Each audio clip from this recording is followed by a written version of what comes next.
Mike, how do you, I mean, what can you do at this point in the season with Zach's short area accuracy? Like, what steps can you take to try to improve that? Hey, from my part, particularly on Sundays or as you're building a plan, is to find ways to make them the easiest completions possible, to get guys the most open that you possibly can. Some games are harder than others.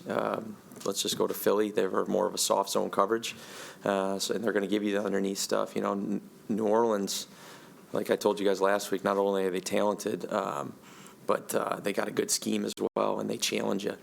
So all of a sudden those separation and the windows are a little bit smaller. But for him, it's and then the rest of the week outside of the schemes, just continue to work on those fundamentals.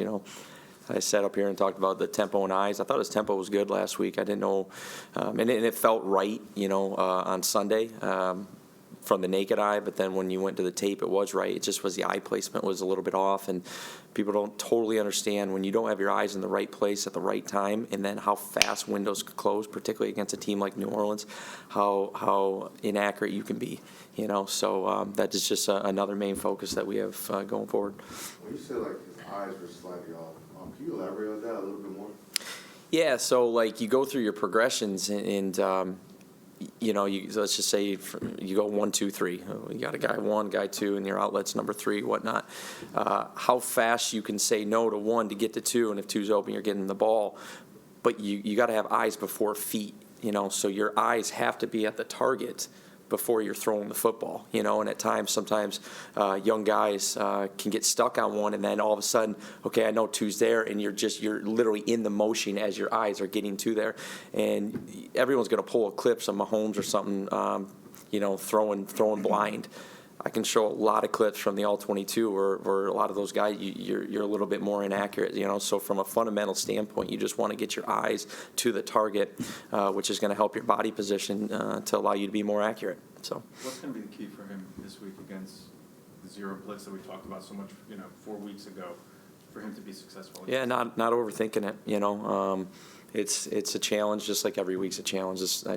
You knew this New Orleans game was going to be a challenge just because of how they came up in your grill, and again, just like I've spoke, I think they're very, very talented, particularly on defense right now. And these guys are going to present another set of challenges. They're very confident, very well coached. They got that mojo back that they had a year ago, and it shows right on tape. So it's for Zach, it's again not overanalyzing anything. Just take whatever play is called, the good, the bad, whatever. Don't make a bad play worse, and just live in that moment and don't overthink it and go through your progression. If it's there, rip it. And like we just said, getting the eyes in the right spot at the right time is going to be critical. But when he doesn't have the eyes in the right spot, and he's making these mistakes that is leading to this inaccuracy, he's said several times, like, I've never had this issue before in my life. So how do you balance the mental side of that, where you don't want doubt to creep in because totally with his eyes, because that can become a whole other. No, it's real. When you we're talking about it because we're keeping things real, but we're also, when you over talk about it, you don't want to, there's that balance, right? And it's the same thing when I was a receiver coach. Like, if a guy's kind of going through some drops, you got to acknowledge it, but that's not all you can talk about, because that's what's going to consume them. You're going to catch the ball. You're going to throw the ball accurately, period. That's what's going to happen. And, and I know Zach's frustrated with it. And I know, he has made those throws his whole life. The difference is this is Sunday in the NFL, and this speed of the game is just faster, and things are happening faster. And I think, not to speak on any of the rookies, because I really don't know what's going on with other quarterbacks, but just from the naked eye, it's going fast for a lot of guys, and it takes these guys at all different speeds to catch up to it. Mike, we talked to Robert yesterday about Denzel and kind of how he would respond to Sunday. What have you seen out of him in the last couple of days? Yeah, that's a good question. He, I didn't see him Monday or Tuesday, all virtual, which I feel like we're back in 2020. And then obviously got to see him yesterday. We did all our meetings virtual, and the first time I saw him was on the practice field through walkthrough. And I thought he was ready to roll, and we challenged him. Let's call it what it is. When you're any position, but when you're a receiver, you can't commit 3 penalties in 2 games. You just can't, and he knows that. And like I said, he was really taking a lot of strides up until unfortunately he got COVID and then missed all that time, and then came back and had some unfortunate penalties. So we put in some other guys, but he's going to have another opportunity. It's a fresh week, and excited for to see what he's going to do. Just to follow on that, how critical is this stretch for him? Because obviously last year was a bit of a lost season for him. He had the weird off season this year. You mentioned COVID. We're heading toward year 3 for him, and he obviously looks like he has all the tools if you just look at him. How critical is this next month for him? What's critical is today, and I really mean that. I know it's cliche, but what's critical is what he goes out there and does today and gets himself prepared to have success on Sunday.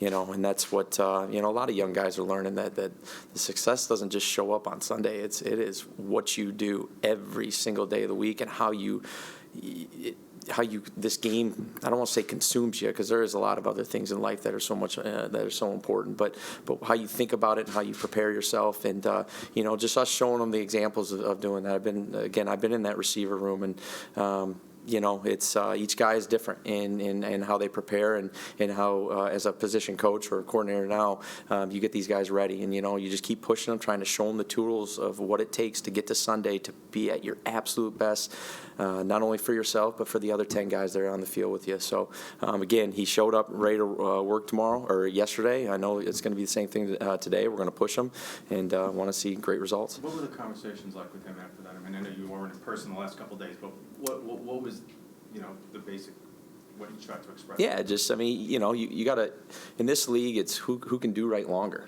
and that's another way of saying it, is you got to play winning football. Winning football isn't necessarily catching 80-yard touchdowns. Yes, that's going to obviously help, but it's about doing all the things that are going to be detrimental to your team, getting, the penalties, turnovers, whatever it may have, you missed assignments, and that goes across the board. That's not just Denzel, it's across the board at any team you're at. That Salas stood up here before and said, more teams lose games in this league than they win it, and there's so much truth to that, and because everyone's so equal, there's a few guys here and a few guys, but everyone's so equal, and so that's just the message to them is, you're capable of this. We all know from a talent perspective, you just got to put it all together each and every play and do it not just Sundays but Monday through Saturday.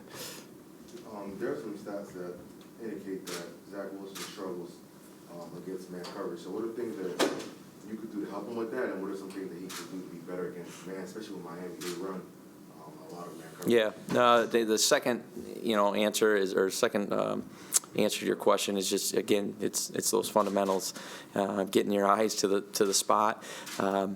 When kind of like I think it was 2 or 3 weeks ago, we talked about man-to-man coverage, and each guy's a little bit different. The guys he's throwing to right now are different than the guys that Joe threw to 3 weeks ago. But that is what it is. That's the league. It doesn't matter. No one really cares. And so you got to take what you've learned from these guys all the way since April, whoever you're going to be throwing to, know what routes they're going to be on. Obviously, we'll be practicing it all week, and get a feel for how they're coming out of breaks and the timing of all that. So and then from the first part, just again, I mean, when you play man-to-man coverage, you got to beat man-to-man coverage.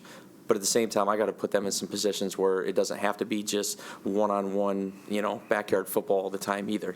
So there's kind of that cross.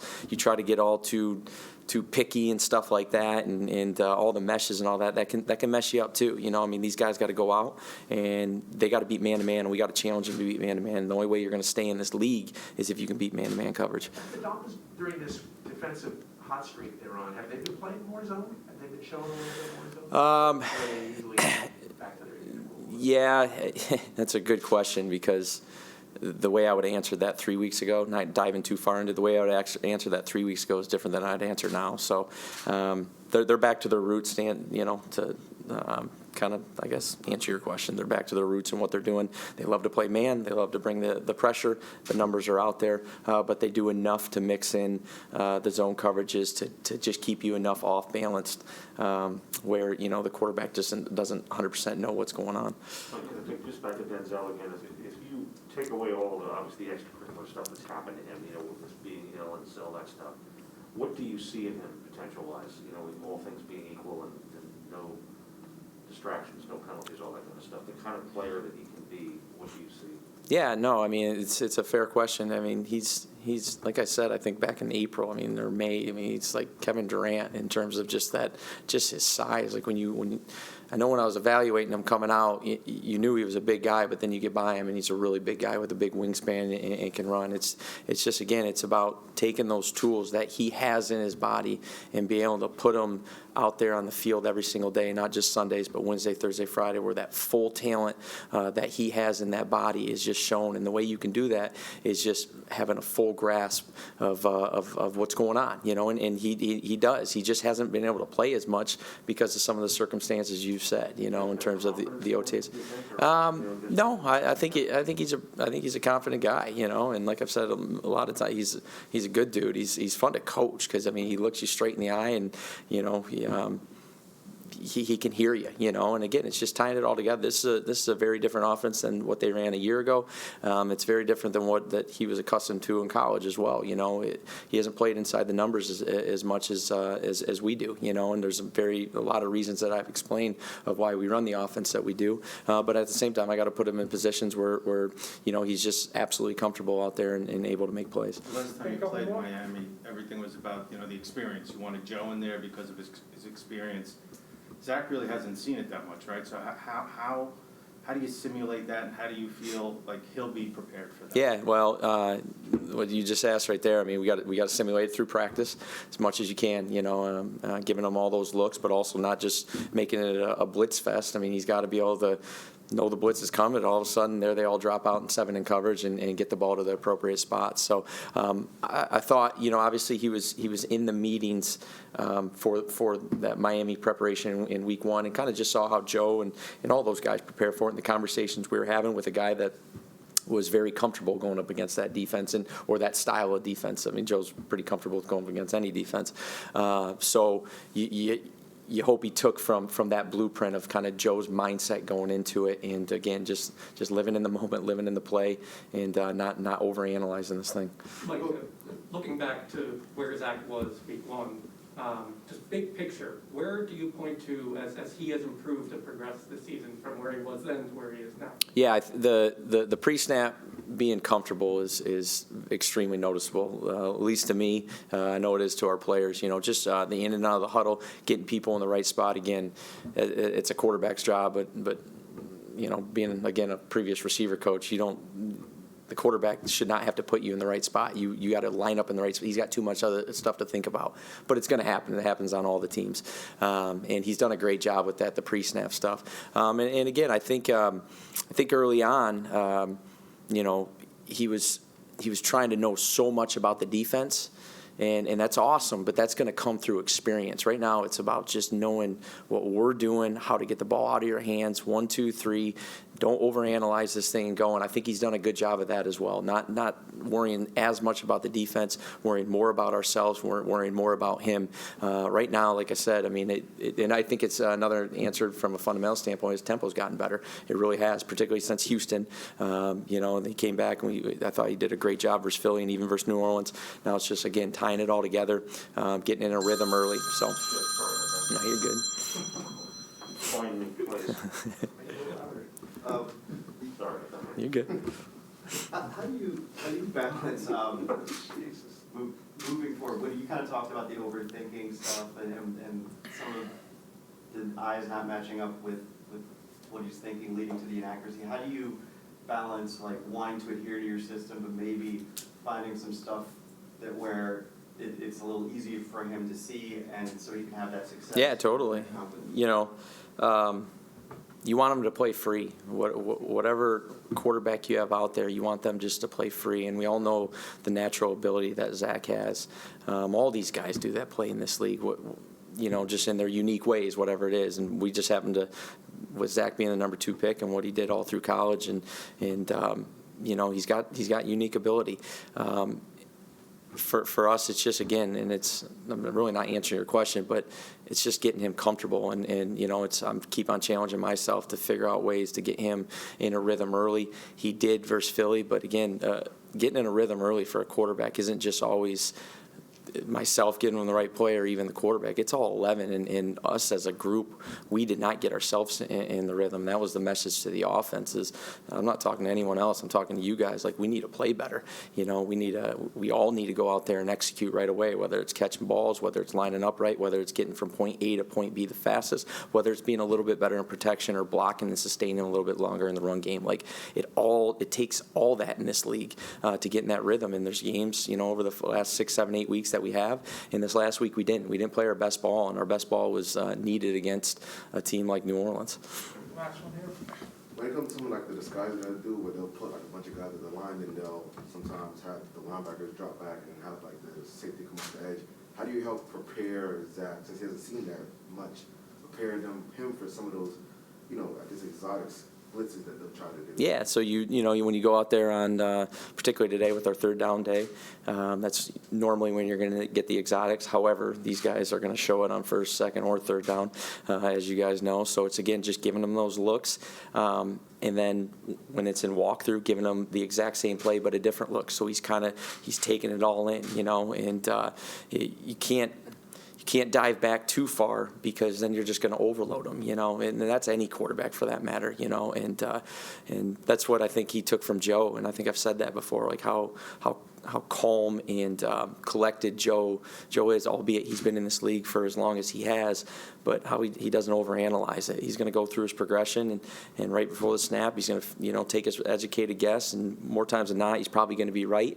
And then when the picture changes, you got to be able to adjust. You got to be able to adjust on the fly, you know. So you just give him those looks, you show it on tape, you give him, you know, the reason why we're running this, and then you try to give him the different looks through walkthrough and practice.